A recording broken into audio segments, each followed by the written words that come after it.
What's up, everybody? Welcome to Unmuted! Turn me up now. Now we unmuted. I'm about to be one of the best to ever do it. Simp 7 in the building, you already knew it. Roll on my sleeve, so let's get to it. I'm walking with my purpose, I'm walking in my vision. So that means I'm just a man on this mission. I'm just a comedian that happen to be Christian. So let that beat drop, give them what they missing. Yeah. Now we unmuted. Now we unmuted. My name is Lindsay Lipinski, and I'm a neurosurgeon at Roswell Park Comprehensive Cancer Center. Neurofibromatosis is a group of genetic conditions that affects the nervous system. And the common thread amongst all patients with NF is that tumors arise along the nerves anywhere in the body.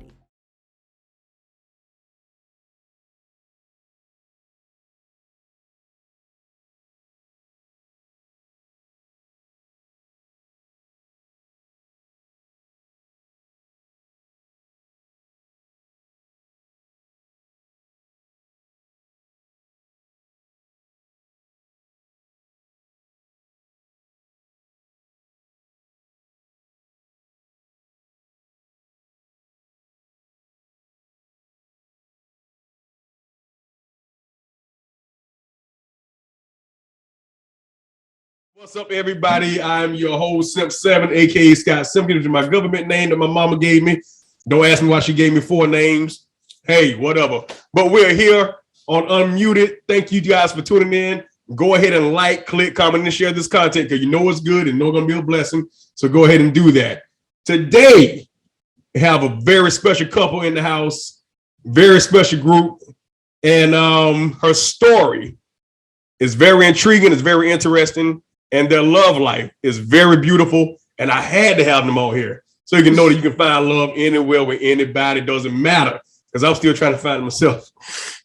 But anyway, so at this time, I want to introduce to the world Miss Alexandria and her fiance, Tony, who is a LeBron James fan. But anyway, thank y'all for coming on Unmuted. Appreciate it, man. How you guys doing tonight? Good. That's good. How you doing? Yeah, I'm doing great. I'm doing wonderful. Hey, I'm doing great. Hey, football season's back in. The Cowboys play on Sunday. Oh, come on, bro. Tony, what you mean? Come on. You a Cowboys fan? Heck yeah, I'm a Cowboys fan. What you mean?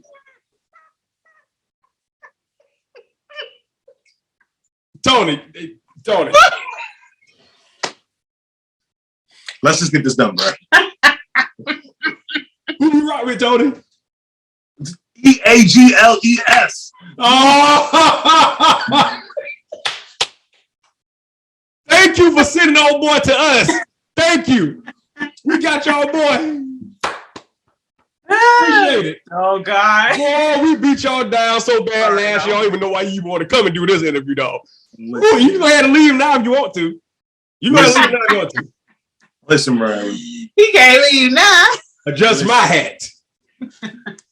Y'all gonna find a way. Okay, I hear you. Y'all finally found y'all like a couple years ago. Finally got that measly little one. One compared to 5. My bad. 1 compared to 5. Okay. We're gonna move on. Anyway. Man, you guys have an amazing story, amazing love story. But we're gonna start off the childhood. So, Miss Alexandria, where did you grow up? Where did I grow up? Yes. I grew up in South Florida in West Palm Beach. In West Palm Beach? Mm-hmm. Wait a minute. So y'all in Florida now? Mm-hmm. Well, she from there. I'm not from there. He's not from here, but we live here. Mm-hmm. But you moved to Florida for her. Oh, no. We met after I came down here for school originally. Oh, okay. All right, cool. So we actually could have did this face to face because I'm in Florida. Well, it depends on what part of Florida. Because we all the way in North Florida. Yeah, I'm in between Orlando and Tampa. Yeah, okay. Yeah. We all the way up top. It's all good. So what was life like for you growing up? I won't say that life was just like horrible. I had a great childhood, full of love. Grew up like any typical Black child, for the most part, any typical Black child. Yeah, I don't know. Once I started to develop though, once I got up there in childhood, like, middle school and, when social life really starts to take off, that's when things kind of started to change. But, as far as growing up, grew up in your, typical Black Christian household, things that come along with that. So, yeah, I'm a PK, so I know exactly how that is. Yes. I wasn't a PK, but I felt like we was there about as much as the PKs was. So really, yes. You had church on Sunday, Sunday night, Monday, Tuesday, Wednesday night Bible study, Thursday night choir practice. Every choir that the church has. Friday night was youth night. Saturday night covered deliverance service. Then we back to church on Sunday. Yep. I actually thought about going to hell. I was at church so much. I'm like, God, dog, let me just think about it. God, dog. But that's good though. Is this a requirement, Lord? All right. So as a child, did you grow up with any deficiencies dealing with what you're dealing with?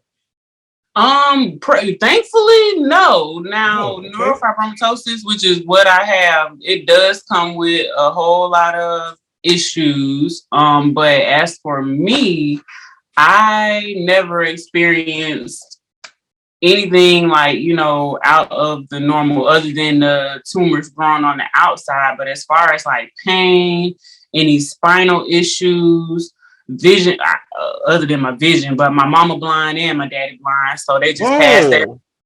Not blind. I'm sorry. Not blind. You know what? Edit that part. You can't say the Black folk. We can like, Lord, they even got the sticks. They trying to find it. Lord, you know what I'm talking about. I mean, God, dog, like, Lord, no, not blind. But they both wear glasses. Yeah. Okay. All right. Got you. They both wear glasses. So, but other than that, like no hearing issues. It's a lot that could have gone wrong, but no mental or like learning deficiencies or anything like that. I grew up, like I said, for the most part, normal. Mine was more so, and it still is, more so, I guess, cosmetic, so to say. So I dealt more so with emotional issues and like, psychological type issues as opposed to me physically hurting, if that makes sense. Right. I understand that. Okay. So what age did you actually grow up with this? Like when you first started to notice that, okay, mom, dad, something is a little bit different.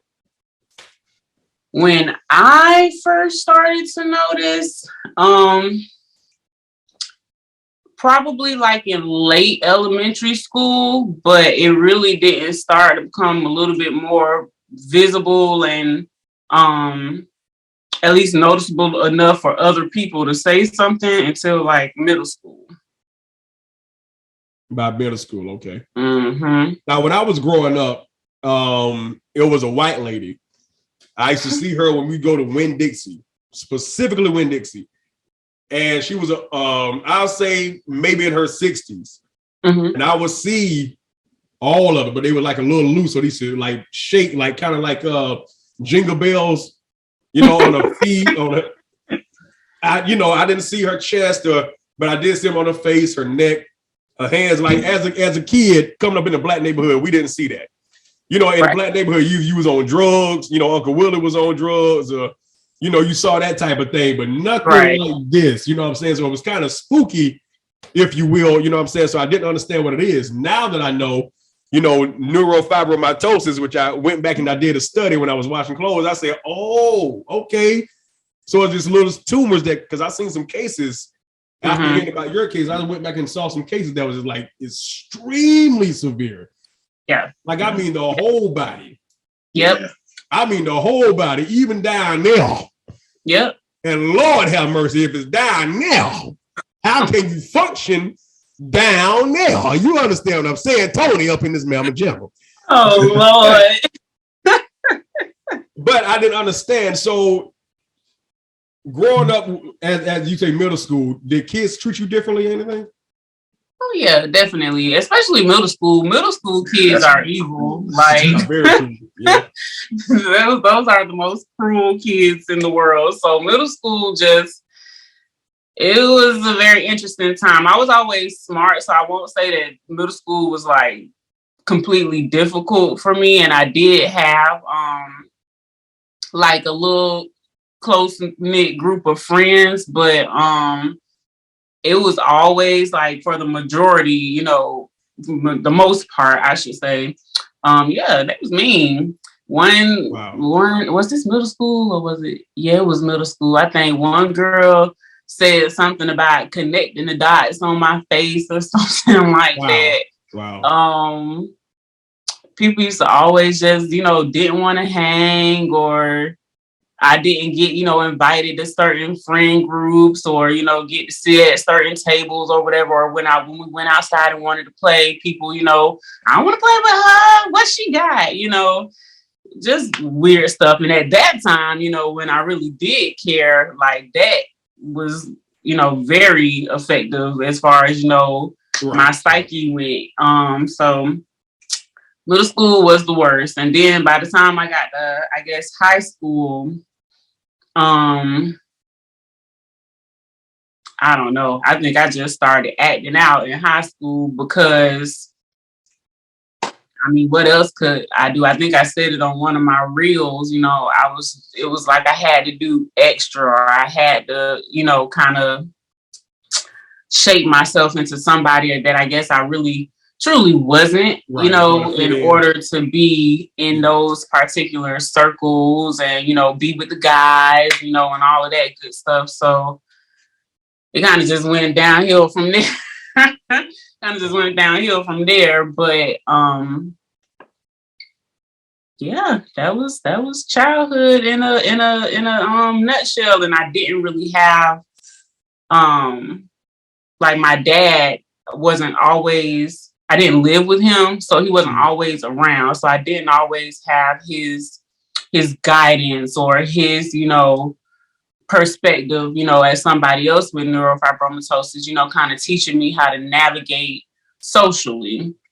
Then, like I said, grew up in church. My mama wasn't hearing nothing about nothing if it didn't have nothing to do with Jesus. That's right.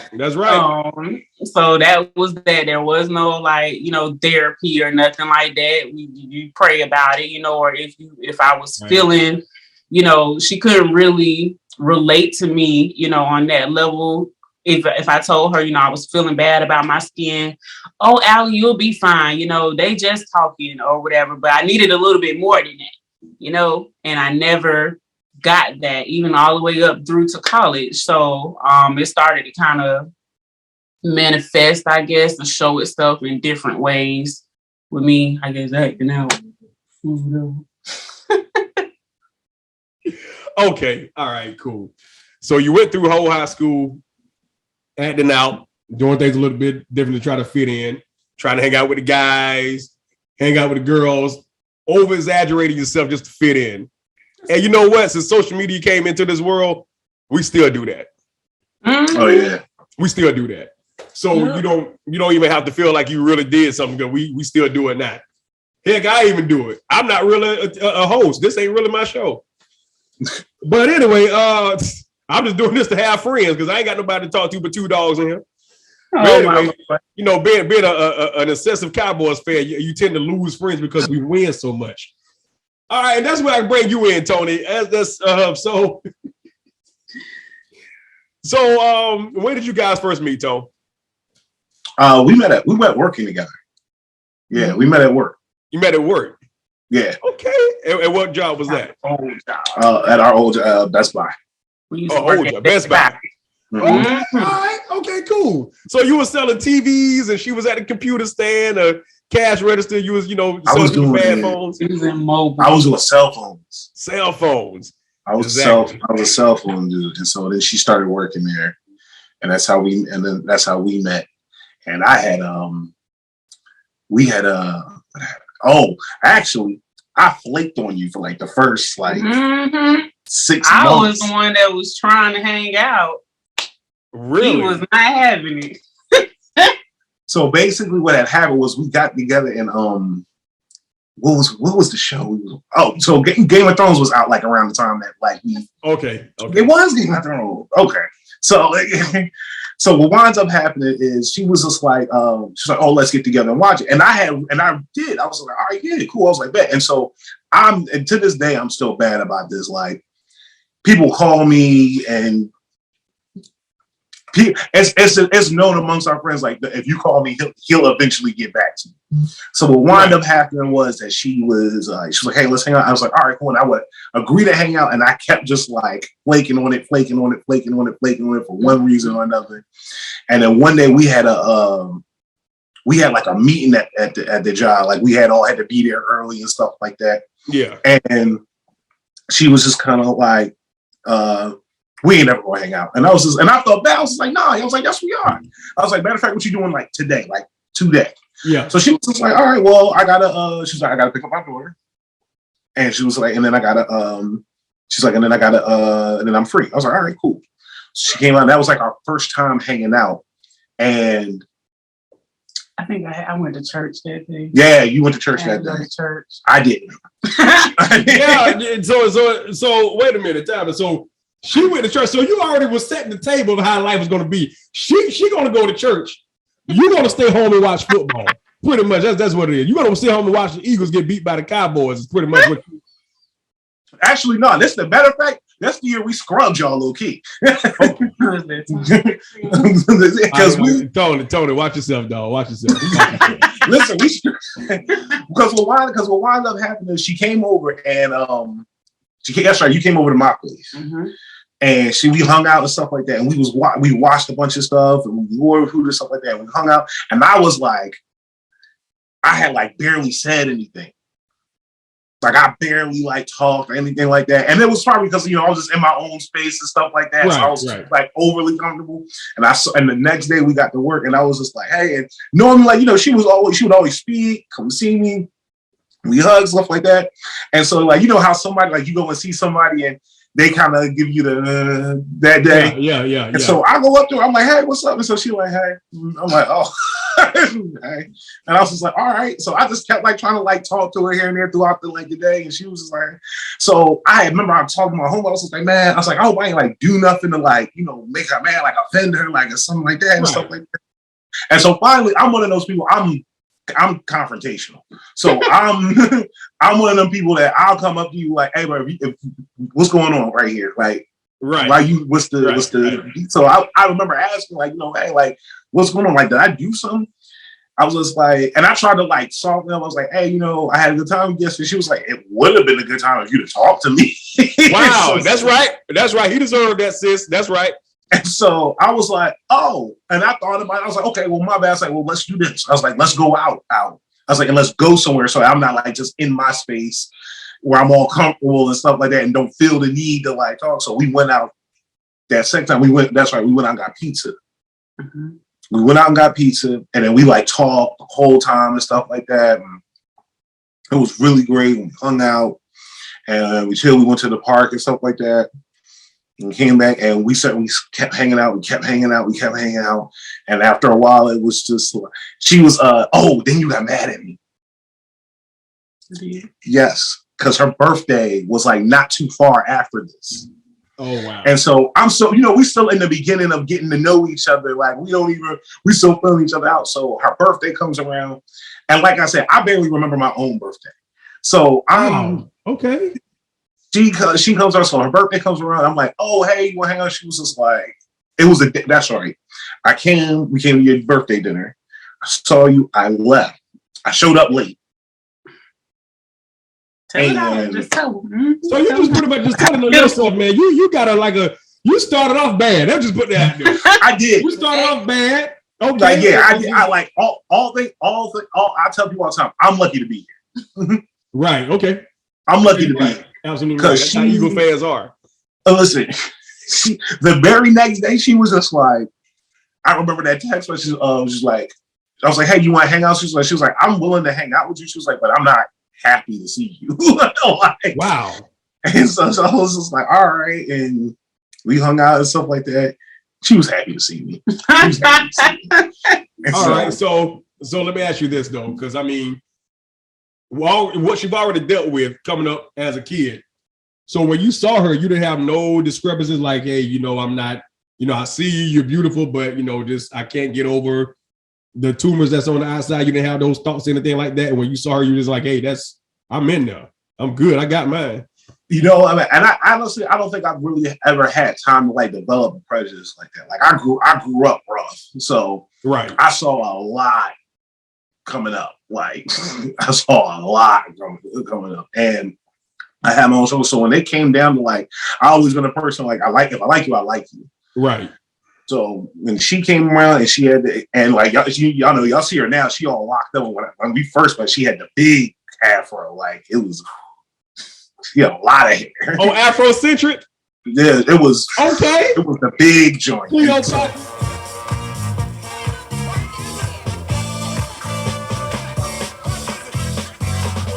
so I always thought she was cute. I always thought she was cute. And not only that, but I'm a personality person too. So I'm big on like how I feel about you, the energy I get from you, that kind of thing. Right. So I'm not unrealistic. It's on that side. I can clearly see it, but that just didn't bother me. I never looked at that and was like that just never occurred. And honestly, that's never really occurred to me. Right. Okay. That's good. So Alexandra, I want to ask you this. Knowing that you dealt with self-esteem issues at the time, when he approached you, did you like when you kind of standoffish, or were you like, okay, well, is he really into me for me? You know what I'm saying? Because I know, you already had a kid. You know what I'm saying? So like, hey, is he for me or what? What are you here for? I don't think okay. He got it. Throwing it by. I don't think I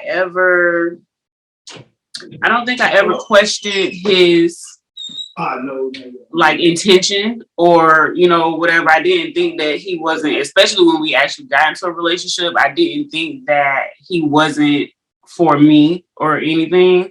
Yes. I honestly, when we talk about it, or anytime anybody asks me, or even when he asks me, why are we together? Why you want me? Why you think you should be with me? The honest answer is literally because God said it. Because I heard him clear as day. Like this is your husband. So there never was a doubt in my mind that he wasn't for me, or that he was dipping out, or anything like that. And he never gave me any indication that or any reason to feel that way. I've always felt secure. I've always felt protected with him. So, but I mean, I do have, well, not anymore. I did have moments where I would, he would be like, I don't even see that, like in a way, I don't see it like how you think I see it, but I would be like, man, you lying. Right. You see me like, you see me like. Right, just like when people say, I don't see color and all like that. I'm like, you can't help but see color. Exactly, exactly. But like, it's not like I was doing anything, special to keep him around. He made more than me. Our friend, he was working at Best Buy before me, so he knew everybody already. Right. He is the social butterfly. So literally every party that any of our coworkers threw, I got in because of him. Like, so, he was the one that was popping and whatever. So I think that was something else that kind of made me feel like, okay, it's nothing really that, in my mind, it's nothing really that I'm giving him or doing for him that's extra or that's making him, stay around. I ain't giving him no place to stay. He had his own place. Right, I ain't giving him no money. He got his own job. His own money. Right, okay. So, that's how that was. Okay. So you got your man, you got your business, you got, you're doing good. Do you have like for your own mental, do you have like friends that have like the same situation? Like you guys like talk and you communicate, you open up about things and talk about how you're feeling and all? Because I know I actually don't. you I don't. do not. Just recently, since I started doing stuff on social media, like I've had a lot, especially Black women. I've had a lot of Black women that do have neurofibromatosis. They're all in different parts of the U.S., some people in different countries, but they're reaching out to me. They're sending me messages. You know, some of us are connecting, you know, as friends. So now I have people that I can connect with like that, and we're kind of building relationships to get to that place where we can, you know, talk on that level and kind of share and be open with each other like that. So now I have that type of support system. But before, no, I have never had anybody like really just like me that I can talk to and we can, you know, bounce off each other. Right. Well, that's good. So when you do have these conversations with them, are they opening up about being depressed, or, you know, they just can't seem to get ahead in life because of the situation or whatever? Yeah, even in my some people are comfortable enough to leave their experiences like in my comments. A lot of people that say that they have it, they'll leave like the little sad face or crying face emojis, you know, like they're sad. And that's the indication right there to me. Oh, we thinking about this, you know, two different ways. But then at the same time, you know, the people who are more so depressed about their situation have a lot of other complications going on with it. The people that are kind of, you know, like who I can tell by their pictures on their profile, you know, they got some confidence going on or whatever. Right. They or at least they haven't shared with me yet. They don't really more so have the complications that the other people have. So a lot of people, my daughter, for example, she doesn't have anything ridiculously crazy going on, but she is going to need spinal surgery because of neurofibromatosis. So she has it as well. Yes, my daughter does have it. And how old is she? She's 10 now. She's 10 years old. Okay. She's 10. And even she looks different. She has like little freckle spots, which they call cafe au lait. But if you're just looking at her, right, I saw that. Cafe au lait. If you're just looking at her, you won't notice it. But yeah. So that's like with her. But thankfully, you know, even with her, she's not depressed. She doesn't have anxiety or anything like that. She knows she's beautiful.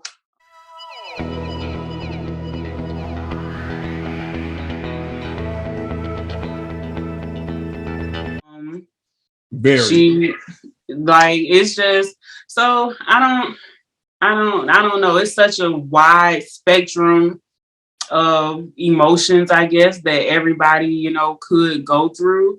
But for the most part, I will say that a lot of people are like angry or, you know, kind of like confused. That's like why this has happened to them, or why it's happened to their family member, or whatever the case may be.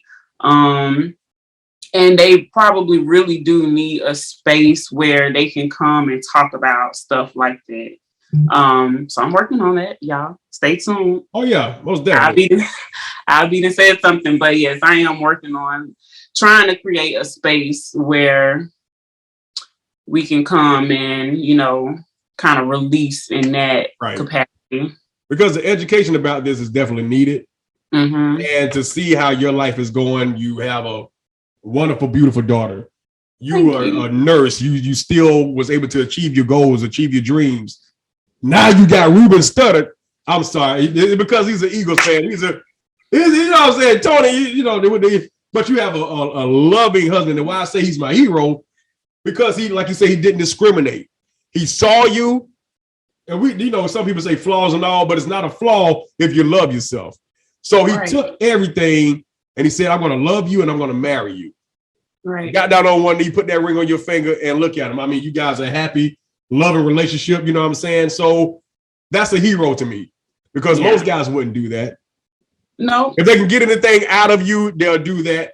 But he stood up and took on you and your daughter. And it's just like, wow, man, that's a good dude right there. Yeah. You know what I'm saying? So you can definitely be a light write a book, have a podcast. You know what I'm saying? I mean, you got a lot of followers already. You know what I'm saying? So, you know, this is very informational, educational to those that do have it, or they see something like, okay, this could be it. And when they finally do have it, to have somebody like you say, hey, if she can have a happy life, so can I. Yep. Yeah. That's the goal. Right. Now, even watching you, I went back on YouTube and I said, let me learn a little bit more about it before I do this with you. And boy, I'm going to tell you like this. I don't have a strong stomach sometimes. But I went and saw a surgery with a lady that's removing them. And it was a black doctor that did it. And this lady had a big one on, like in the middle, like right under her boobs. They call it the third boob. And the reason why my hand is kind of like getting like got cerebral palsy because of what I saw. And my hand sometimes gets stuck like this because of what I saw. It's the number one reason why a lot of patients seek treatment. Do you mind if we take this off? Just so I can take a look. This is one of the most extensive cases of neurofibromatosis that I've ever seen. All right, let me have you turn around. I'm gonna move your hair up, okay? Thank you.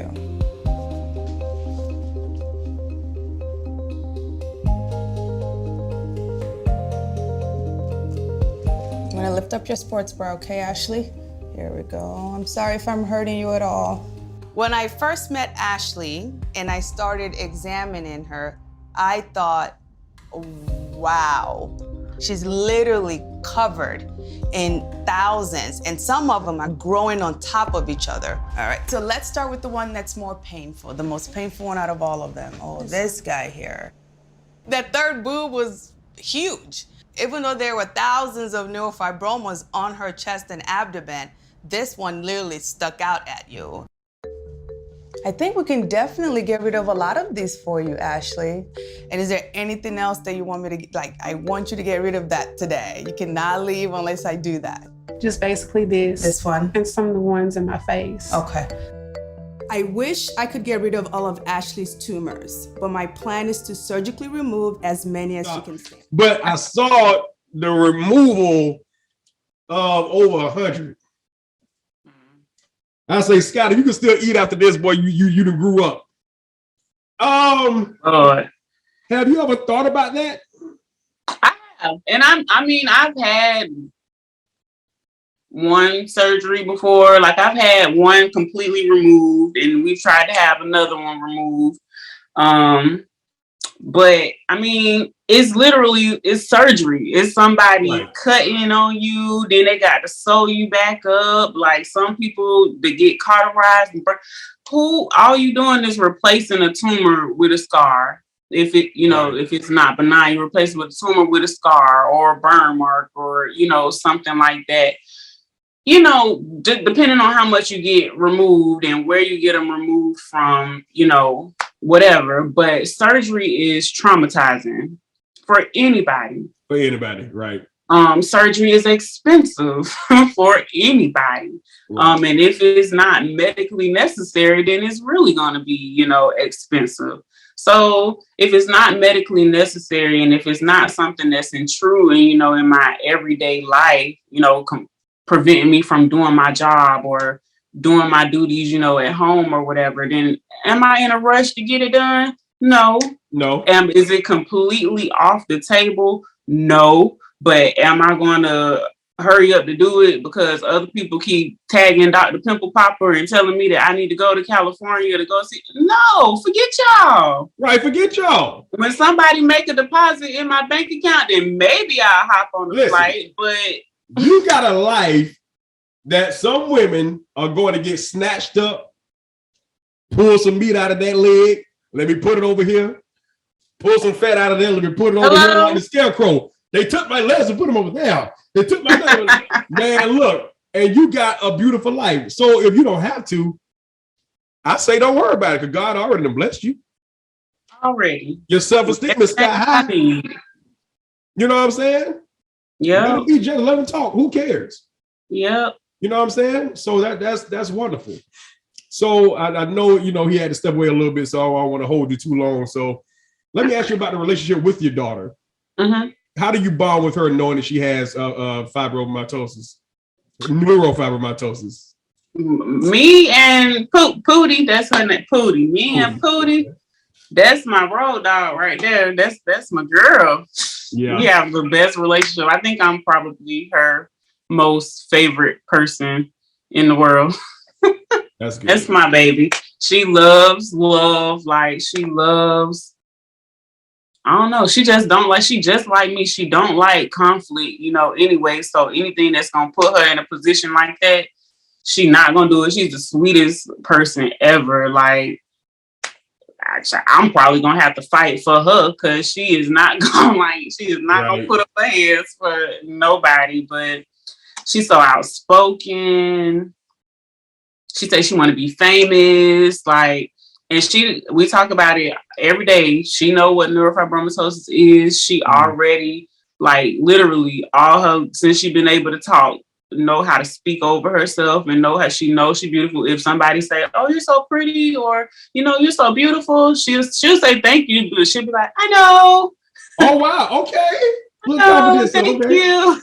And that's good because nowadays the bullying and the suicide rate has gone up so much with young kids. Yes, absolutely. Because of deficiencies and everything that they see on themselves, or kids don't understand, so they bully them and they talk about them. We did it back in the day. We just called it jabbing. But now it's like they can't take it and they're taking their own life because it's so, and I understand that. So it's good that she feels good about herself. And I prepare her too. Like I said, it could be different with everybody. Hers may not grow like mine, but I told her, yours might grow like mommy's. You might look like mommy one day, and she's completely fine with the idea of looking like her mama. She thinks her mom is the most beautiful person in the world. So she's like, she even said, I might have something like mommy one day, but that's okay because I'm still cute. Yeah. You are. There you go, Pooh. That's right. You Pooh. Okay. That's good. All right. Yeah. So tell us, what is the wedding date? Because we might send you a gift, or we might start a GoFundMe and send y'all on the honeymoon or something. Come on, somebody. I know, right? Wedding day is 11/11/2023. 11/11/2023? 11/11/23. Okay, that's way next year. I thought it was gonna be this year. You got some time. You got some time. Okay, we might do a little untraditional thing, but you got some time. So what we plan to do is we do plan to get married this year. We're going to get married 11/11/22. Yeah, this 22, right? So we're going to get 11/11/22. That's going to be our what's on paper, but it's going to be something with just us. We're probably going to go to like the courthouse or something like that. Then next year we're going to have like a whole ceremony. Oh, I know what it is. I know why you're doing it. That's good. Y'all want to be legal up in this mug. I understand that. That's good. That's how the Lord wanted it. Mm-hmm. Hello. Paul says, "But the married and the burned." That's right. Hello. That's the word. That's right. Go get that. The burn and the earn. I understand it, child. I get that. That's good. That's good. That's real good. That's all right, though. So okay. So man, listen. I thank you for coming on and sharing your story and your love story with us. So I mean, hey, look, don't think that this is it. No, you right here in Florida, so I might just have to show up at that wedding. Listen, come on up here for home. I might have to show up now, and I might have to host the ceremony with my little community. So that's what people call me for. Come on. I'm just saying. You can't have me dying laughing all night now. Yeah, most definitely. Hey, look, we have it going. I have y'all going. Yes, sir. We'll do that. But I tell you like this, man. Listen, you keep doing what you're doing. Keep sharing your story. Keep making people feel confident about themselves, and keep showing that love is real. No matter who you are, what size you are, how you look, there's somebody for everybody. But it's the right person that God sends. Absolutely. That's the right one for everybody. Absolutely. So, yeah, I really appreciate you for coming on, taking this time out with little old me. Thank you. Thank you for having little old me. Hey, most definitely. I really appreciate it. I really do. So, how can people follow you? You can follow me on Instagram and TikTok, same handle at LOCS_no_chains, LOCS_no_chains. What else I got? I'm on Facebook. You just put my name in there, Alexandria Lee. And on YouTube, I think it's under God's Great Work. Yeah, YouTube. YouTube.com/God's Great Work. Or you just put in Alexandria Lee on YouTube and I'll pop right on up. All right, cool. There you have it, guys. Thank you, Miss Alexandra and your fiance, Tony. Really appreciate you guys coming on. If you guys like what you heard, click, comment, share this content, and learn. Right. And remember this, you can't always judge a book by its cover. Everybody needs love. That's right. And it just might be you. And that's how we end it. Thank you guys for tuning in to Unmuted. I appreciate you. God bless you. And heaven smile upon you. Peace. Hey, what's up, everybody? This is your boy Sim7, man. Thank you for watching this interview. Thank you for subscribing, liking, and commenting on this channel. I really appreciate it. And if you have not subscribed to this channel, please click that button right down there. Don't wait till your homeboy blow up. You wait. Go ahead and participate and become part of the Unmuted family. We greatly appreciate it. We work very hard to bring you good content and stories that you probably never heard of before, and a little something to make you think about the Lord a little bit and laugh a little bit. All right, guys. Like, click, share, comment. Don't text me. Put it right there in the comments. Sim7 out.